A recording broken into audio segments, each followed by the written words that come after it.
मैं तुम्हारे बाप के समान, तुम कपड़े पहन रही हो, लज्जा नहीं आती तुम्हें? माताओं ने कहा कि बाबा यही तो दृष्टि का फर्क है। क्या आपको तो ये भी पता है कि यहाँ स्त्रियां हैं, स्नान कर रही हैं, कपड़े पहन रही हैं, ये कर रहे हैं, सब कुछ ज्ञान है, उसको तो यही पता नहीं यहाँ सरोवर भी है। उसकी दृष्टि तो आंखों पर टिकी हुई है और चला जा रहा है, अपने ध्यान समाधि अवस्था में चला जा रहा है। सुखदेव जी रुके नहीं, चले गए। व्यासदेव जी वापस आए। अब इन्होंने एक विचार किया कि मैं पुत्र को बुलाऊं, कैसे ज्ञानी पुत्र है, विद्वान पुत्र है, भक्त भी नहीं बना लेकिन ज्ञानी तो है। तो एक उपाय लगाया। जंगल में जो तोते पकड़ने के लिए लोग बहेली जाया करते थे, एक बहेली को बुलाया, तो कुछ पढ़ना जानता है? बोले हाँ, तेरे को मैं श्लोक याद कराऊं, तेरे को मंत्र याद कराऊं। जंगल में देखना एक नंग ढड़ंग बालक मिलेगा, 16 वर्ष का उम्र है उसकी, उसको ये श्लोक सुना देना। ये गया जंगल में, जहाँ इसने देखा अद्भुत बालक 16 वर्ष का, नील वदन, ये लटियां बिखरी हुई है, बड़ा सुंदर स्वरूप। यहाँ गए और दासदेव जी ने श्लोक याद करवाया था। वरहा पीड़म नटुवर वपु कर्णयो कर्णिकारम विभ्रद्वाश कनक कपीशम वैजयंती कमालम रंध्रान वेणुधर सुधियो पूर्यान गोप वृंदन वृंदावनम स्वपद रमणम प्राविशद गीत कीर्ति। ऐसा अद्भुत ये बालक है। मोर का मुकुट लगा रखा है, पीतांबर धारण कर रखा है, और ये हाथ में जब करदनी हुई बांसुरी लेकर के जब वो बांसुरी की ध्वनि करता है तो सारा संसार मोहित हो जाता है। और ये जब वृंदावन में प्रवेश करता है तो इसके दर्शनों के लिए लाख लाख गोपियां अपने घरों को छोड़ करके रास्ते के किनारे खड़े हो जाती हैं। देवता देवांगनाएं ऊपर से पुष्प वृष्टि करती हैं मेरे गोविंद के। ऐसा अद्भुत स्वरूप है। सुखदेव जी ने जब सुना इतना सुंदर बालक कभी कोई हो सकता है? अगर है तो ये कहा, दौड़ करके आया, भैया जी को पूछा, भैया ऐसा स्वरूप का बालक तुमने कहीं देखा है? बोले महाराज मैंने देखा। कहा? बोले एक बूढ़ा बाबा है, उसने बताया इतना अद्भुत स्वरूप बालक है। अच्छा एक बात बताओ, सुंदर तो है, इसमें कोई गुण भी है? बोले ये तो महाराज मैं कल बताऊंगा। आए दौड़ करके व्यासदेव जी को कहा, महाराज हाँ आपका पुत्र प्रभावित हो गया, आपने जो श्लोक सुनाया सुन करके एकदम दौड़ करके मेरे पास आया और उसने कहा इस अद्भुत स्वरूप बालक का एक बार दर्शन कराओ।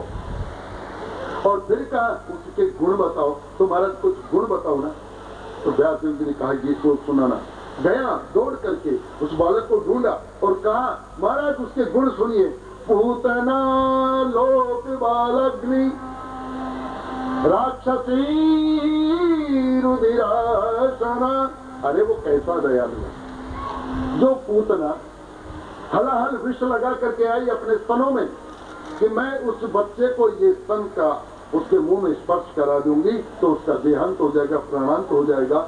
उस गोविंद ने जाना भी कि ये माता तो हलाहल विष लगा करके आई है अपने स्तनों में, अगर मैं इसका पान करूंगा तो मर जाऊंगा। लेकिन इसलिए इसको पूर्ण ब्रह्म परमात्मा कहते हैं। कोई विष इसको असर नहीं करता, एक विष इसको असर करता है। कौन सा? जो विष नामदेव पिलाता है, जो विष सूरदास पिलाता है। अरे क्या अद्भुत स्वरूप है इसका, कितनी कृपा है। नामदेव के पिताजी ने कहा कि नामा हाँ कल मैं एक गांव जा रहा हूँ, मेरा एक काम कर देगा।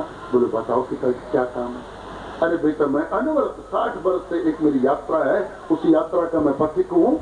मैं 60 साल से मैं गोविंद को दूध पिलाता हूँ, एक लोटा दूध ले जा करके ठाकुर को पिला करके आता हूँ। मैं कल एक गांव जा रहा हूँ, मैं ये चाहता हूँ कि मेरी यात्रा में विराम न लगे। एक काम करना, मेरे गोविंद को तू कल दूध पिला के आ जाएगा। मात्र 8 साल की उम्र है नामदेव की। कहा हाँ आप मुझे बताइए क्या सेवा करनी है? बोले एक काम करना, सुबह पात्र में दूध लेकर के जाना और गोविंद को दूध पिला करके आना, मंदिर में जाना। महाराज बड़ा आनंदित हो गया। कल मैं जाऊंगा, ठाकुर को दूध पिलाऊंगा, मेरे पिताजी ने अच्छी सेवा दी है मुझे। प्रातः काल उठा, माँ से कहा, माँ मैं स्नान करके आता हूँ, तू दूध निकाल कर रख। कितना प्रेम है। दूध का लोटा लिया और लोटा लेकर के धीरे धीरे गया मंदिर में। जाकर के श्याम सुंदर के सामने लोटा रख दिया और हाथ जोड़कर, महाराज मैं तो मंत्र उन तक तो जानता नहीं। इसको पूर्ण विश्वास है कि पिताजी ने कहा दूध पिलाना ठाकुर को तो दूध पिलाना। ये नहीं जानता कि वासना वैसे भोग लगता है। ये तो जानता पिताजी ने कहा दूध पीता है ठाकुर तो पिएगा। तो हाथ जोड़ के कह रहा, इसने देखा था अपने पिताजी को हाथ जोड़ के नमस्कार करते हुए, गोविंद हाँ मुझे तो मंत्र तो आता नहीं, मैंने अभी मंत्र सीखा नहीं, तू कैसे दूध पीता है, क्या कहना पड़ता है मुझे आता नहीं, लेकिन एक बात सरल भाषा में, मैं बच्चा हूँ और मैंने सुना है तू बड़ा दयालु है, इसलिए मैं हाथ जोड़ करके वंदना करता हूँ कि जो मैं दूध का पात्र लेकर के आया उसे दूध को आप पी।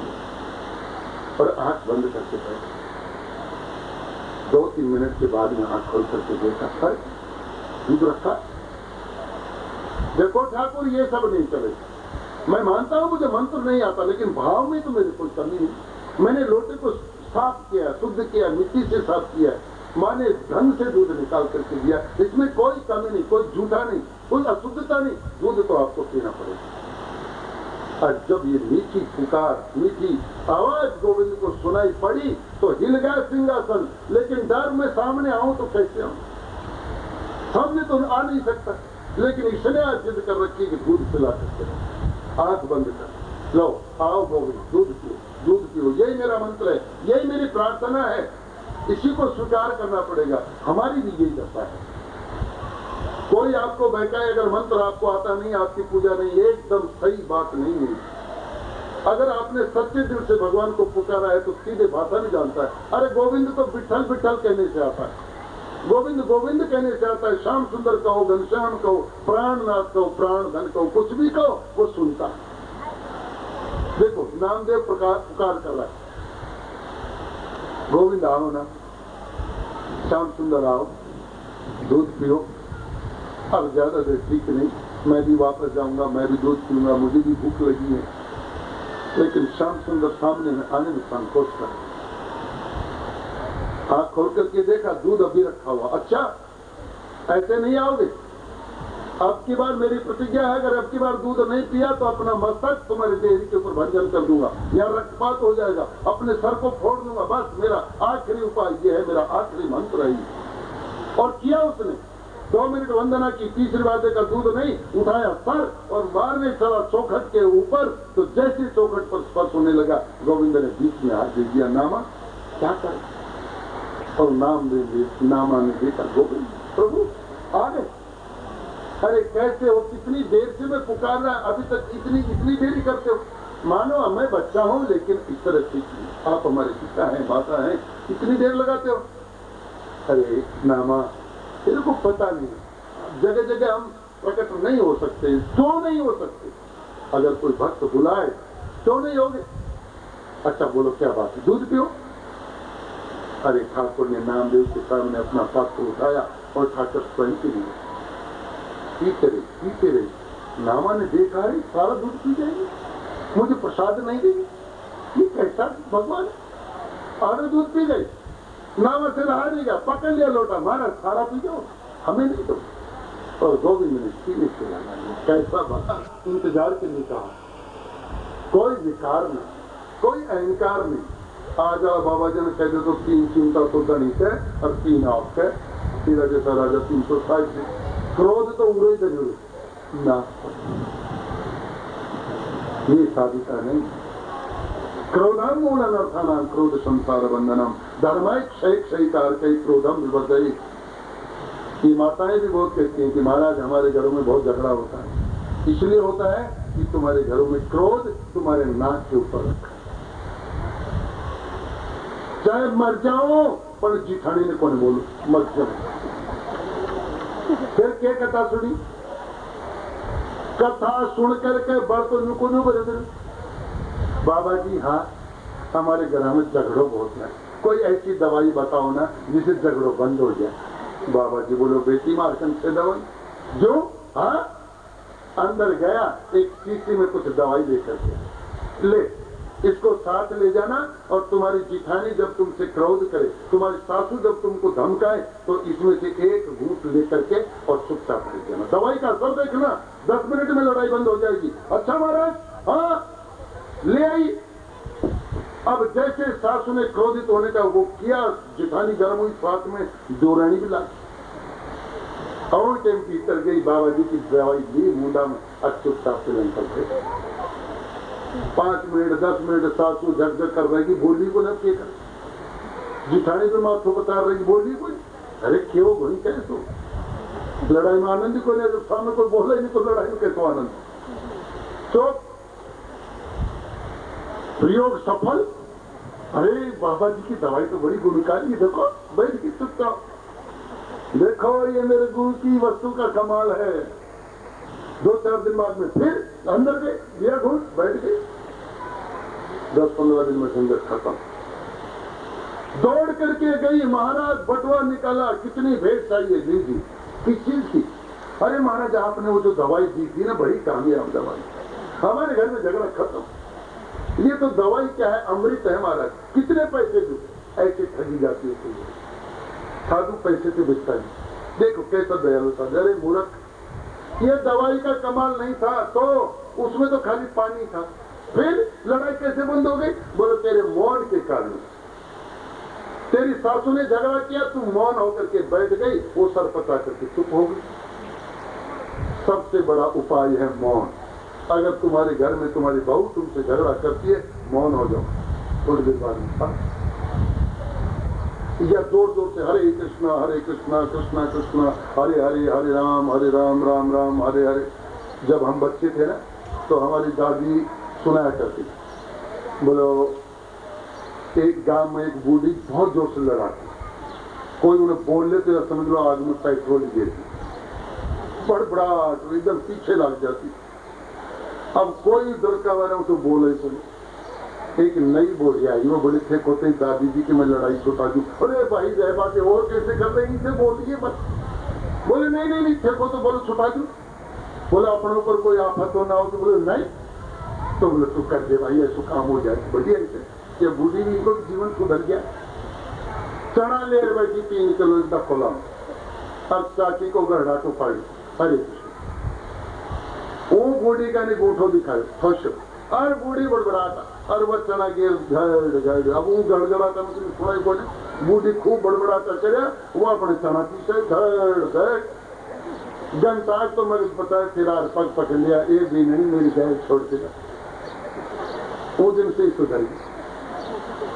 तो इलाज तुम्हारे घर में है, तुम करते नहीं। तुम्हारी लड़ाई का इलाज कहानी किसी तो बहुत सुनते। देखो सुखदेव जी का, अब देखिए ये कथा किस लिए आई कि सुखदेव जी में देखिए क्रोध का लेस मात्र है। जैसे संतरे ने आकर के कहा कि महाराज अभी समय नहीं है, थोड़ी देर बाद में आपसे मिलेंगे, इसको कोई निर्विकार वहीं दरवाजे के ऊपर खड़ा हो गया, और खड़े होते गोविंद का चिंतन करते इनको समाधि लग गई, और समाधि में गोविंद का स्मरण करने लगे, कीर्तन करने लग गए। 1 दिन 2 दिन 3 दिन 4 दिन 7 दिन तक ये यहाँ खड़े।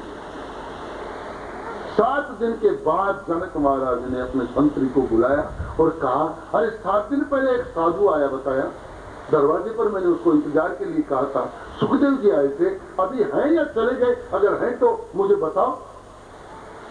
संतरी गया, दौड़ करके देखा, निर्विकारी संत खड़ा है। अरे ये महात्मा कब से है? बोले महाराज 7 दिन से। क्रोध किया नहीं, ये तो आनंद में। महाराज जनक को जाकर के कहा कि महाराज वो तो खड़े हैं अभी तक। और जनक महाराज आज आसन से उतरे नहीं, कूदे और दौड़े, और जाकर के 16 वर्ष की उम्र है मात्र, और जनक महाराज की उम्र है उस समय बहुत बड़ी, लेकिन भक्ति के सामने झुक गए। ऐसा अहंकार नहीं किया कि मैं छोटे के सामने झोंक क्यों खाऊं, नमस्कार क्यों क्यों, प्रणाम क्यों करूं। तुम व्यक्ति के सामने प्रणाम नहीं करे, तुम भक्ति के सामने प्रणाम कर रहे हो। जिसको प्रणाम कर रहे हो उसके अंदर वासुदेव सर्वमिति सर्वात्मा सुदो। चरणों में लेट गए सुखदेव जी कि महाराज मैंने संत तो बहुत देखे, लेकिन आप जैसा निर्विकारी संत जीवन में पहली दफा देखा।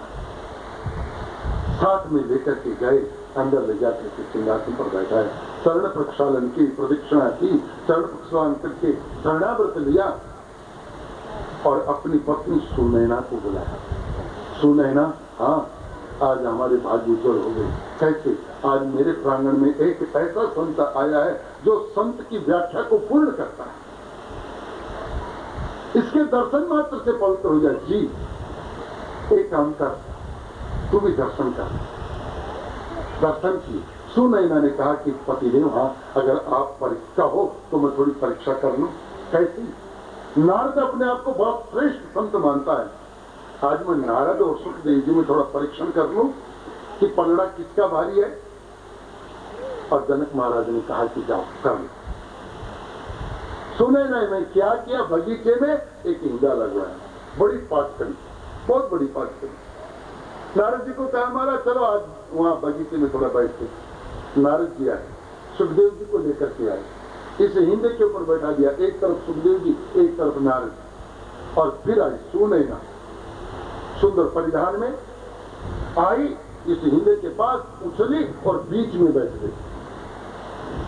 जब बीच में बैठी तो नारद जी ने कहा कि स्त्री जाति इतनी सारी स्पर्श कर गई, ठीक नहीं, सरक गई।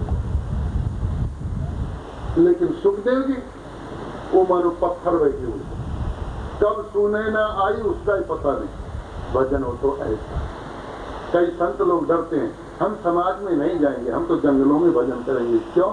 डर लगता है कि मन अभी पक्का हुआ नहीं, कहीं विचलित न हो जाए।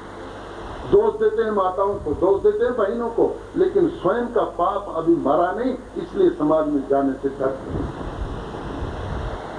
आग के पास रह करके पेट्रोल बन करके जीना सीखो, हमारे गुरुदेव ये कहते हैं। जंगल में जो जाकर के भजन करता है वो तो स्वार्थी है, वो तो अपना उद्धार करता है। लेकिन जो समाज अंधकार में है, जिसको आज श्रीमद् भागवत का ज्ञान नहीं, जिसको गीता का ज्ञान नहीं, रामायण का ज्ञान नहीं, भजन कैसे करें पता नहीं, किस मंत्र से भजन करें पता नहीं, मन को एकाग्र कैसे करें पता नहीं, ये शिक्षा देने के लिए समाज में जाओ। अगर तुमने एक भी जीव को भगवान के भजन में लगा दिया तो तुम्हारा जीवन का उद्धार हो गया। अपना कल्याण तो कोई भी कर सकता है, लेकिन दूसरे का कल्याण करे, दूसरे को भजन में लगाए, दूसरे को सत्संग में लगाए, सबसे अद्भुत भक्ति तो इसको कहते हैं।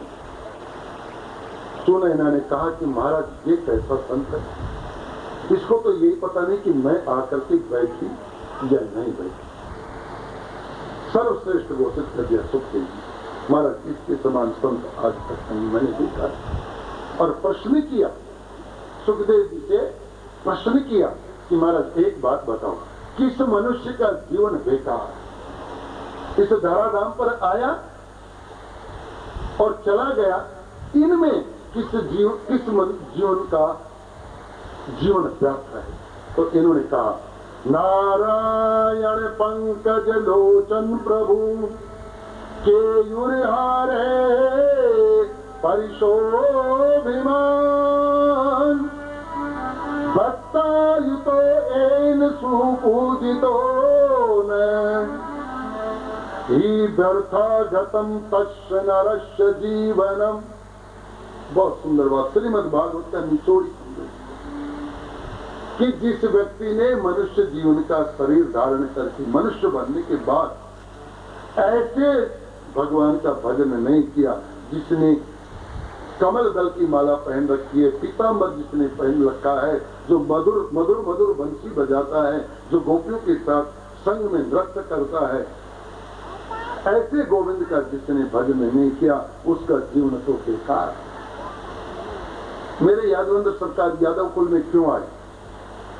वो और दूसरे कुलों में जा सकता था, इसी कुल को ग्रहण क्यों किया? मैं यादव कुल में जन्म ग्रहण लेकर के जाऊंगा, किस लिए? शुद्ध जाति है, घी और दूध मक्खन के साथ रहती है। आज किसी व्यवसायी के घर चले जाओ, रोटी चुपड़ने में बड़ा ध्यान रखेंगे, चम्मच के ढंग से निबड़। लेकिन एक बात बताओ, यहाँ यादव कुल के लोग बैठे होंगे और सुन लीजिए, जितना प्रचार मैं इसी यादवेंद्र सरकार का करता हूँ तुम लोग उतना प्रचार नहीं करते, तुम तो भजन भी नहीं करते, तुम तो कभी हरे कृष्णा मंत्र भी जाप नहीं करते। सार कर तो पतो ना कौन फलाना गुरु फलाना जिखड़ा वह सारा घर में तो पतो ना चोर बड़े। कृष्ण ने तो भगवान बधा दियो और उधर कलयुग के दर्शन किए। जब कभी भी संकट आए तो अपने गुरु के पास जाओ। कभी मन में अगर कोई क्लेश हो, आपत्ति हो, विपत्ति हो तो अपने गुरु की शरण में जाओ। व्यासदेव जी को जैसे कलयुग के दर्शन हुए उसी समय नमस्कार किया और अपने अज्ञान तिमिरंधस्य ज्ञानांजन शलाकया चक्षुरुन्मीलितं येन तस्मै श्री गुरवे नमः। जो अज्ञान रूपी अंधकार को ज्ञान रूपी सुर में से काट देते हैं, ऐसे गुरु को मैं बार बार नमस्कार करता हूँ। हे गुरुदेव, आज मैं संकट में, मैं कष्ट में हूँ, आज मुझे कलयुग के दर्शन हुए, आप साक्षात होइए और इस कष्ट का निवारण कीजिए। और उसी समय व्यासदेव जी के गुरु नारद भगवान प्रकट हुए। नारद जी को जैसे देखा व्यासदेव जी आंखों से खड़े हुए। नियम है, कभी भी तुम्हारा गुरु तुम्हारे घर में आए इसको एक बार खड़े होकर के आदर देना सीखो, सत्कार करना सीखो। इसमें कथा आती है श्रीमद् भागवत में, अंतिम छोर में आएगी। बलदाऊ भगवान गुरु तत्व है। एक बार सूत गोस्वामी जी कथा कर रहे थे और बलदाऊ जी उसी समय कथा स्थल पर आए। तो नियम होता है कि गुरुदेव अगर आते हैं तो एक बार उठ करके उनका आदर सत्कार करना चाहिए। बलदाऊ जी जैसे ही आए, ये आसन से खड़े नहीं हुए, बलदाऊ जी ने उसी समय अपने हाथ से उनकी गर्दन उतार दी। ये शिष्य बनने का अधिकारी नहीं। जो गुरु को आदर नहीं देता वो शिष्य बनने का अधिकारी नहीं, उसका मंत्र भी निष्फल हो जाता है। इसलिए गुरु को आदर देना सीखो। समय मिलेगा तो मैं बताऊंगा। गरुड़ जी की कथा आती है, काकभूषण जी, उन्होंने भी गुरु का अनादर कर दिया। गुरु के प्रति समर्पण बड़ी अद्भुत वस्तु है।